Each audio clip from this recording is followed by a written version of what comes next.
everyone, it's Justine with a new video. Today I am working with the large die of the month. It's a kit from Spellbinders, and these two dies are absolutely gorgeous and were sent to me to play with, and they are available during the month of June with their club. And they have various options for clubs. There's a small die, large die, card kit, and there's various prices there, so whatever you're comfortable with for your budget. I'll link to that below in the video description if you're interested in checking it out.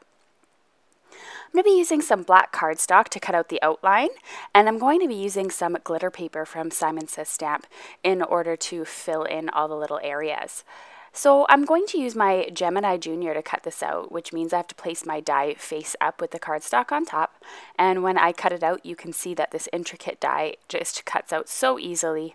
I just need to run my fingers over top and all the little pieces are going to come clean.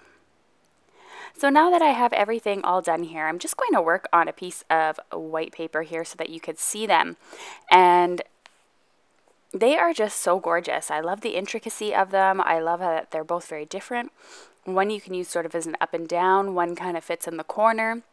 They're really great size to be a large focal point on a card, or if you're a scrapbooker, of course these are really large dies, so you could use them in scrapbooking. So I'm just going to fold some A2 size card bases. They measure 11 by 4 1/4 before they're folded, and I have the score line there at 5.5 inches. And then I'm just going to add a piece of Simon Says Stamp Fog cardstock, and this is 4 by 5 1/4. And this just gives me a little bit of a base to work off of. I was going to work on pure white, but then I decided to add a little bit of color, so to say, onto my cards. Now with liquid adhesive you can see that things move around sometimes, so you got to be careful, make sure they're dry before you start running your hands over them. Alright, so I'm just using some Tombow Mono liquid adhesive. I'm placing it on the back and just really just going over those areas that are really thick. I find this die to be quite thick, so I don't have any really issues, and I'm just going very lightly with the glue so that none of it sort of spits out the side. Okay, and so I went ahead and die cut the die again with glitter paper. Now I'm going to be cutting it with a few different colors here. So you can see I've left them all in the die, and that's the nice thing about the GEMINI when the die cut comes out, that it's all face up. So you have the option of leaving all the little pieces in.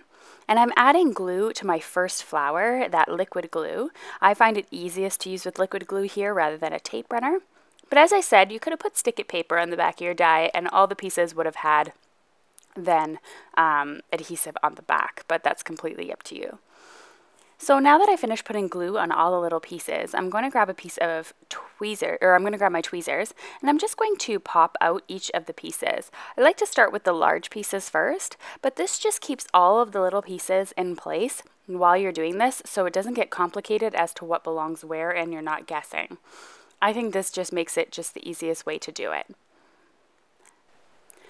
So I'm just going to speed you up now here so that you're not watching me forever to do this. I'm only going to do the first flower here on screen for you so that you can see exactly how it's done. And then I went ahead and I just paper pieced various pieces. Now you'll notice that I don't paper piece the entire die.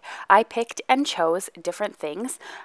So for this one, for example, I only did the flowers, whereas in my second card I did flowers and some of the leaves just to add a little contrast of color. So you can of course pick this or do this cardstock as well. You could do it with plain cardstock, glitter cardstock like I did. You could just leave it as is. I think the die cut is gorgeous in itself to even just use without doing any paper piecing. You could of course place it over some color blended background. There's just so many possibilities. So you could see I used some pink and yellow for this one, or it's more of a coral and yellow. And you can see that I am going to pick the sentiment now. So I grabbed a sentiment from the Frosted Garden stamp set from Altenew. And I love the sentiments in this because they're very just small and subtle, and I didn't want anything too big for this background.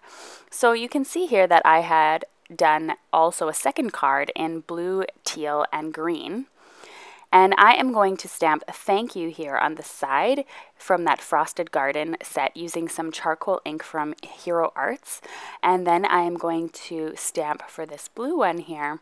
I'm going to stamp something a little bit longer just because I have more space here.